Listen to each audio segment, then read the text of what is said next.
Hi guys, welcome back to Mun Talks. It is me, Jamon, and I'm back. And I'm so excited to be back. It has been so long. It's been around maybe a year or two. Actually, I think it's gonna be like 2 years. It's I think April makes 2 years, I believe. But I'm so excited to be back, and I'm so just happy. So much stuff have been going on and have went down, and I've been through so much. I've grown and changed and everything.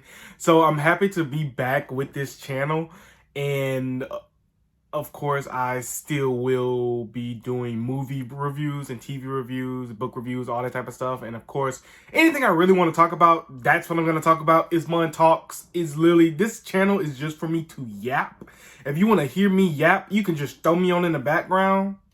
Please just watch it. Watch the whole video through. Just throw me on the background. You don't even have to really listen. I do appreciate you listening though. But yeah, just for this channel is just for me to yap, and I've been missing it. I've been wanting to return to it for so long, and I'm happy that I'm finally able to return to just talking. I got so much to say. Always got something to say. But anyway, today, as you read the title, today we will be talking about the season 1 of Percy Jackson and the Olympians, the Lightning Thief, the TV show.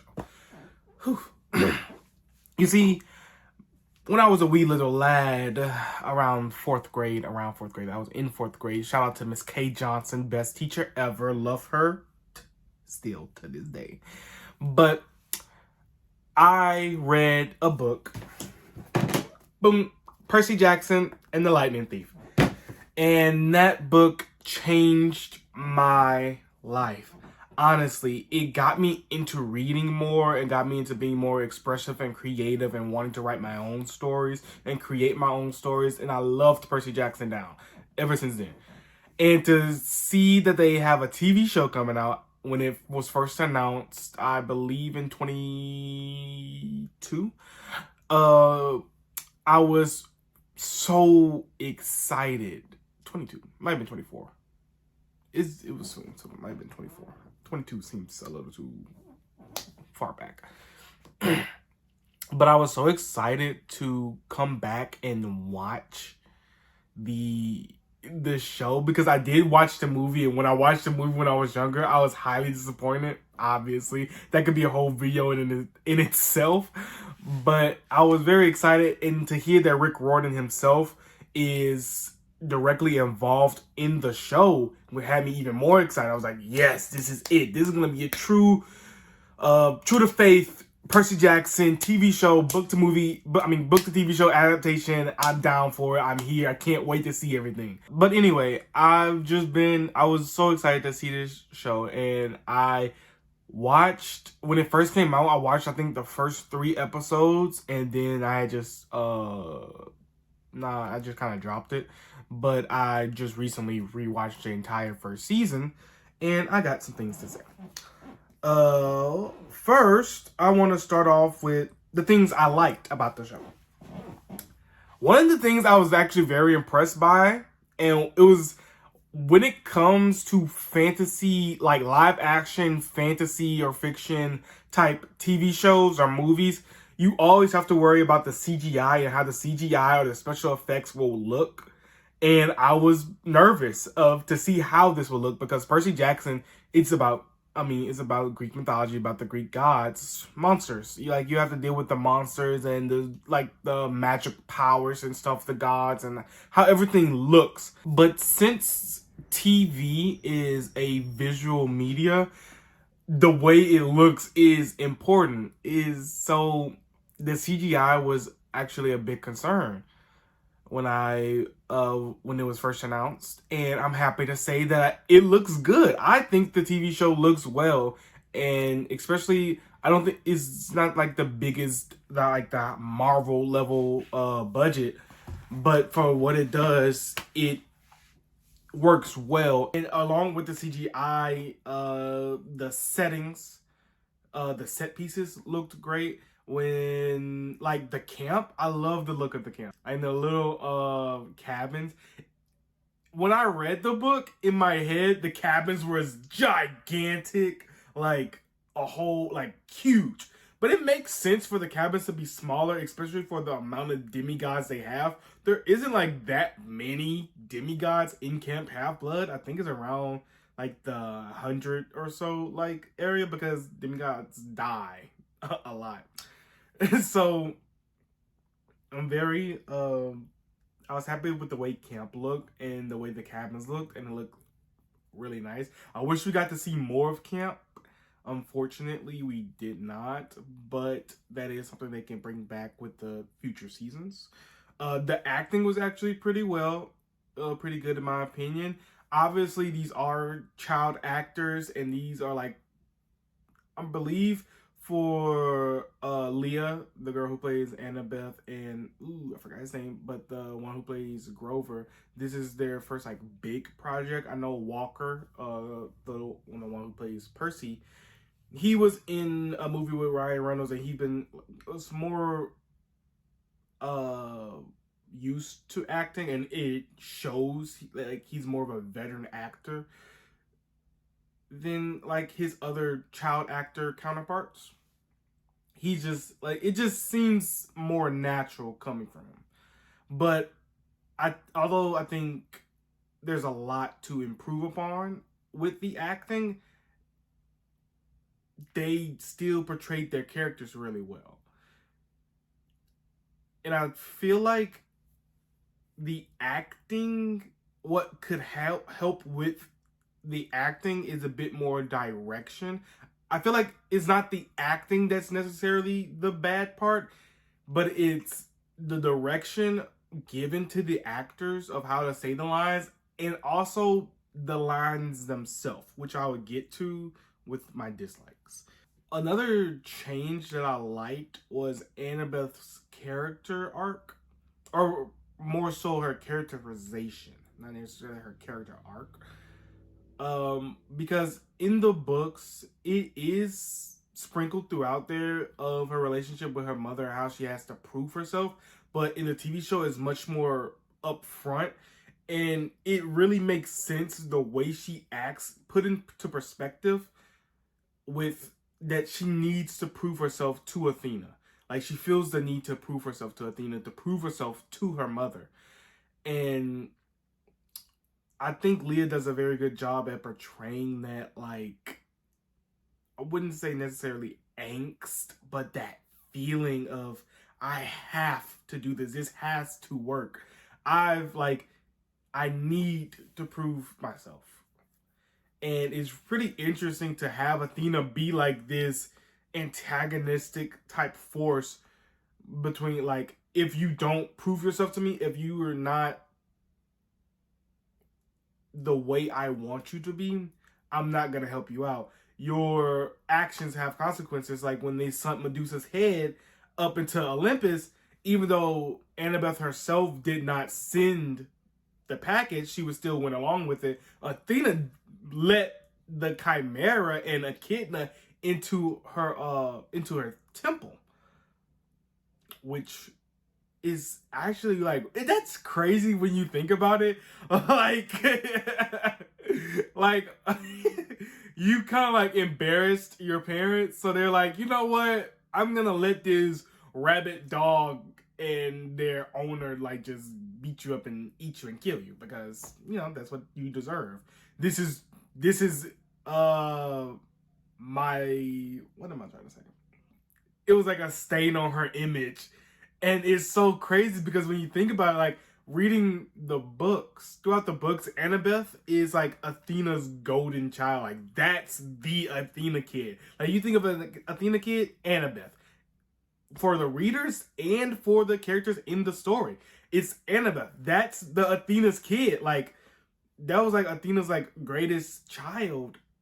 And in the story, in the TV show, she has to overly prove herself to her mother of being her greatest kid. and it's still failing. Her mother never truly looking at her, at least in this first season, her mother never truly looking at her, and even just like disregarding her own safety and pretty much just saying, if you survive, you survive. If you don't, you don't.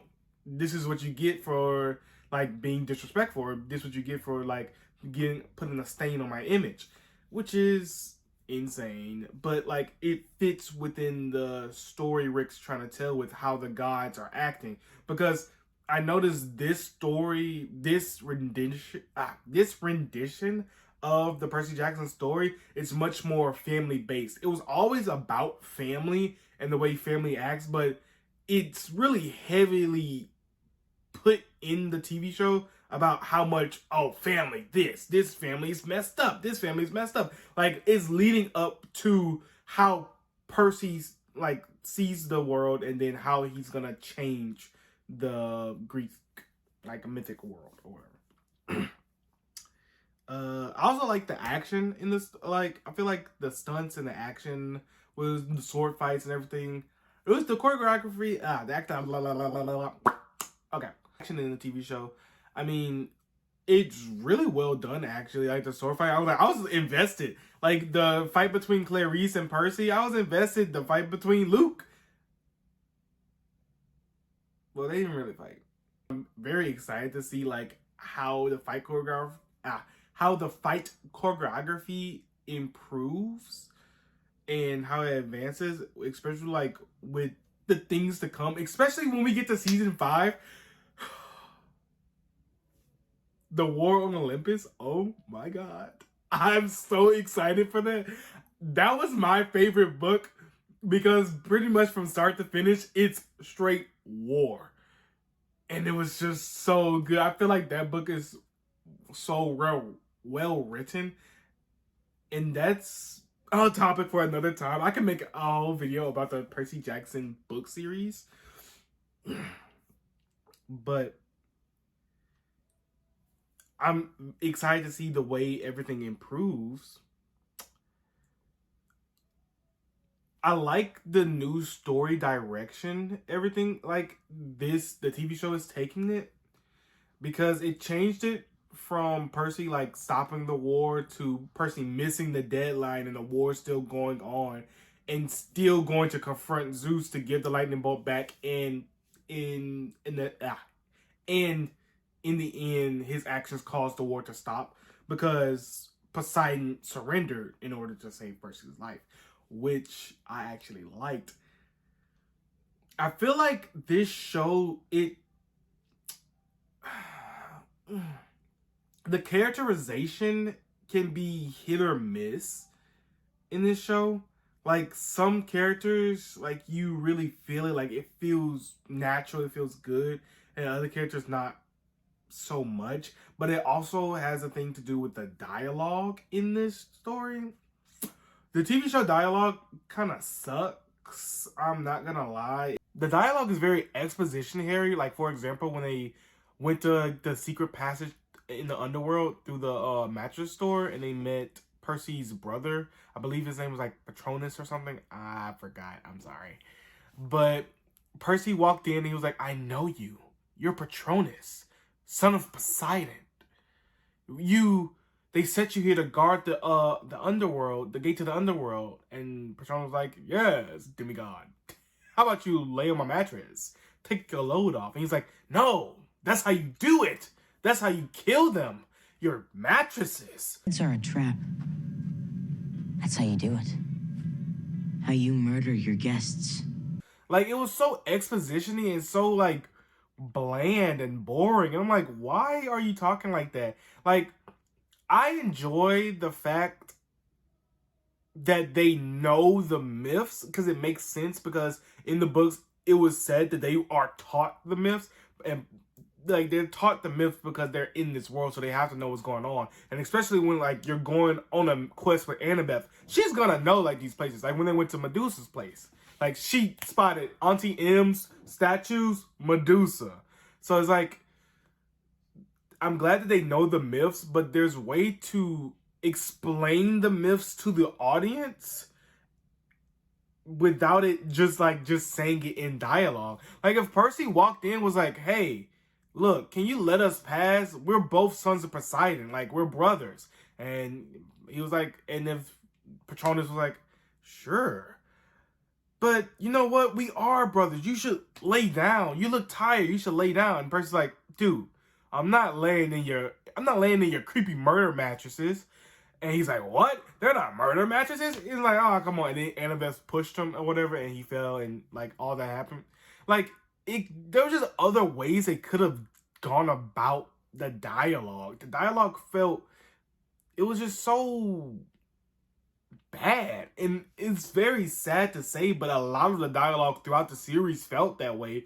Like you're just talking at me. Like you're not having actual conversations. You just putting out exposition. And then you put out exposition on Greek myths because yes, this story is about Greek myths. Yes, the people watching Percy Jackson, they might know a little about Greek myths, but they most likely, the average viewer, don't know everything and don't know every Greek myth. So you will have to explain them, or like that makes sense. But the way they go about explaining them is just bad. Like just make it natural. Make it a conversation. Like, this is their life. Like, it's not just a story. This is literally their life. So just make it like a natural conversation. And that, like, there's so many missed character moments because you literally could have just, like I said, like, you could have just been like, have Percy go up to Patronus and be, we're brothers. Come on, we're sons of Poseidon. Like, come on. And Patronus like, I don't like God. Like, you're like, I don't like demigods. So I don't like my brothers. Like, I don't like Poseidon. Like it could have been something like that. Like, you could have did that, and it could have also enhanced having Percy and Patronus acknowledge each other as brothers could have enhanced the more forward storytelling of this family is messed up. Because he's like, Percy coming in there, you're my brother, please help me. And Patronus being like, I don't care that we're related, die. Like, it could have been like that. But there's a lot of missed moments, and a part of that, sorry, I have my notes on my little notebook. So there's a lot of missed moments, and a part of that is, I believe, because the episode limits. And this is definitely going to be a video in the future, so y'all be looking out for that, because I'm the biggest hater of the 8-episode epidemic. Oh my God. It's so bad. I'm tired of 8 episodes. All these stories adopting the 8-episode like format cannot be told in 8 episodes, or struggle to be told in 8 episodes. Percy Jackson could have at least been double. It could have been 16 episodes. It could have been 20 episodes, 22 episodes. With 8 episodes, you lose so much emotional weight in storytelling because you have no filler. It's just plot point, plot point, plot point, plot point. Like, nothing, it doesn't flow naturally. Like, these characters aren't actually living. Like, we don't feel them actually living throughout this stuff. And this was the perfect time. Changing this book into a TV show, it was the perfect time to expand upon these concepts. Like, there should have at least been a couple episodes of Percy adjusting to camp life. Like, yes, he was there for like a couple days, but those couple days should have been like a couple episodes of him adjusting to camp life and growing into us, the audience, seeing his relationship growing between him and Luke, because there's a big plot point in the prophecy. You get betrayed by one that calls you a friend. Luke betrays him in the end. If we got to see them actually become friends and if we got to see them actually become friends and Luke looking out for Percy and actually like training him and like nurturing him and like, dude, we're brothers, like, come on, we're in this together, like, you're my friend, and then the betrayal happened, like, it would have hit so much more. But with the 8 episode limit, they're missing out on so many opportunities, and they have to go, like, it has to go fast. And that's a problem. And when you, in the combination of them not letting things breathe, and there have to be another plot point instantly, it's gotta go fast, and then the dialogue being very exposition-y, and it just, I don't like, and just, I don't like the way they handled some stuff. It's just, it makes the story kind of boring. Like, you're missing out on all these opportunities to grow these characters and have us connect with these characters. Like, this is a journey. They were on a journey. Like, it's a road trip to San Francisco, I believe. Ooh, or Los Angeles. Yeah, they went to Los Angeles. But it was a journey, like, it's a road trip journey to Los Angeles. Like, we should have had episodes of them on the road, of them getting to know each other, of them, like, connecting and actually becoming friends. Watching the story, I don't feel that connection. I don't feel like the connection between friends, between these characters, between Percy and Annabeth, between Percy and Grover. And Percy and Grover are supposed to be best friends. Like, they're supposed to be dogs for life. And to not feel that connection, it's very, like, disheartening to see. But I believe it's because there's not enough time for that connection to be truly shown. There's just a lot of missed moments I noticed in this show, or at least if I was directing it or if I was writing it, I would have done it differently. And I want to see those changes because I want this story to be the best story that it could be. I love Percy Jackson Down, and I want them to go throughout all the books. I need Heroes of Olympus. Like, I need to see all that. I want to see all that. And I want them to improve, and I want these actors to improve and to enjoy the story they're making, and have a good time making it. And I just hope that in the future they can fix those problems and just have you connect more to these characters.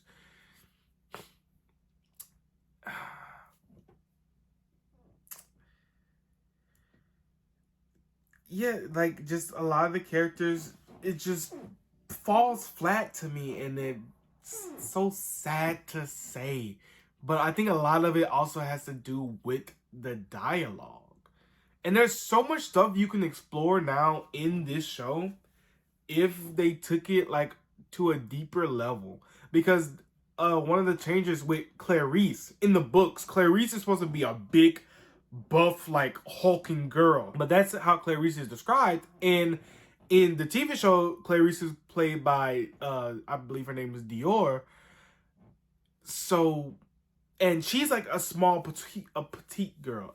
Child of Aries, small petite girl. But, like, the most dangerous one there. Like, she's the child of Aries. Like, she's the camp, the leader of the cabin leader.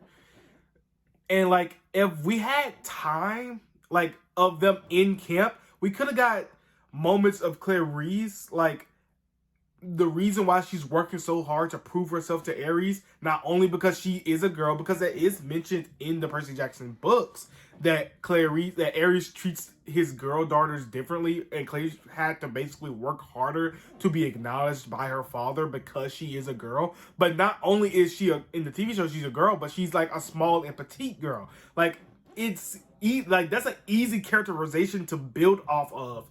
And so we can see that Aries not a good dude. Family, he doesn't care about his family. Like, that's all trash and stuff. Like, I feel like they're missing that moment. And they're missing the moment of why exactly Clarice was hating on Percy as soon as he got there. Like, and, like, it can just, there's so much that can be built off of. And I'm hoping that they do it. But I don't see, as of the first season, I don't see them doing that. Hopefully, the second season has improved in some of these points that I talked about, because I have the second season, I think it's fully out now. So I'm waiting on that. I'm gonna watch that and then make a video about it. And hopefully they kind of improved upon that. But this TV show has a lot of potential, and I really want it to be the best it can be. So like I'm saying all this like they're gonna watch this video and be like, you know what, Jamon has a point. I'm gonna bring him on as chief executive counselor of watching, of storytelling. I don't know what the fuck. Like, sorry. But if by some chance someone working on the Percy Jackson show sees this, if Rick Riordan himself sees this, and you want more of my thoughts and opinions of how to improve, hit me up. But honestly, it's a good story. It has a lot of potential, and I'm excited to see where it goes. But I think that's all I have to say for today about season 1 of the Percy Jackson TV show. Obviously, if I have more to say, if something comes up again, I'm gonna make another video about it. I can always yap. I'm gonna be honest. I'm just gonna be talking. That's what I like to do. I like to talk. I like to just talk. But yeah, that's all I have for today. Oh, sorry. I did forget my ranking. I would give season 1 of Percy Jackson and the Olympians, The Lightning Thief, 6 out of 10. I believe it has potential, but there's a lot of places that it can be improved upon. But yes, so now that's all I have for today. And it's been wonderful seeing you guys again. You will be seeing my face a lot more because I have so much more videos to make, so much more stuff to say, so much more stuff to watch. Also, if you have anything you guys want me to watch or want to hear my opinions on, you can just put them in the comments below. Eventually, I'll create like a Google form or something, and you'll be able to like send your suggestions there. But yeah, in the future, so far in what I have planned, I have the Percy Jackson season 2 video I have planned. I also have the One Piece live action season 1 and 2 videos coming out.